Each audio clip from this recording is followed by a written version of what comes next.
Hello, అందరూ ఎలా ఉన్నారు? ఈ ఎండలకి అసలు ఏమీ తినబుద్ధి కాదు కదా. కొంచెం మంచినీళ్ళు తాగితే చాలు చల్లగా అనిపిస్తుంది. సో ఈ సీజన్లో మాత్రమే దొరికే మామిడి పండుతో కమ్మని పులిహార చేసుకుందాం రండి. దానికి ముందుగా ఒక పెద్ద సైజు మామిడికాయని తీసుకొని, పచ్చళ్ళు పట్టుకునే మామిడికాయ అయితే కరెక్ట్గా ఉంటుంది పులుపు. వాటిని తీసుకొని చక్కగా తురుముకోండి. తర్వాత పల్లీలను మాత్రమే ముందు వేపి పక్కకు తీసుకోండి. ఎందుకంటే పోపు దినుసులతో పాటు వేపుకుంటే ఇవి త్వరగా వేగిపోయి మాడిపోతాయి. సో పోపుకు సరిపడా పచ్చెనపప్పు, ఆవాలు, సాయమినపప్పు, జీలకర్ర ఇష్టపడే వాళ్ళు వేసుకోవచ్చు, లేకపోతే అవసరం లేదు.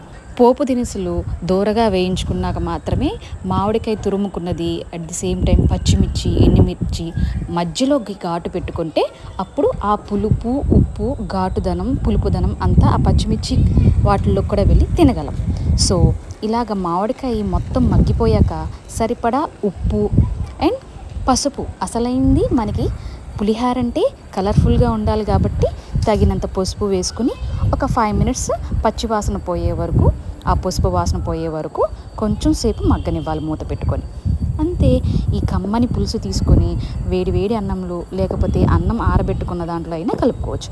ఇప్పుడు లాస్ట్గా వేయాల్సింది మనకు కావాల్సిన వేరుశెనగ గుళ్ళు ఏపి ఉంచుకున్నాం కదా, దించేసేప్పుడు మాత్రమే ఈ వేరుశెనగ గుళ్ళు వేసుకుంటే దానికి ఆ పులుపు బాగా పడుతుంది. సో నేను ఇక్కడ రైస్ ముందే వండేసి పెట్టుకున్నాను.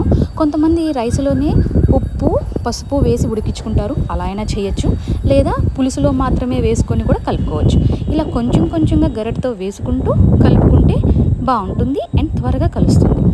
ఈ మామిడికాయ పులిహార తిన్నారంటే అన్నం తినబుద్ధి కాకపోయినా ఇది మాత్రం లొట్టలు వేసుకొని 1కి 2 సార్లు పెట్టుకొని మరీ తింటారు. ఖచ్చితంగా ట్రై చేసి ఎలా ఉందో చెప్పండి. Thanks for watching. నేను గార్నిష్ కోసం కొంచెం క్యారెట్ తురుము అండ్ బాగా కరకరలాడే కరివేపాకు వేశాను.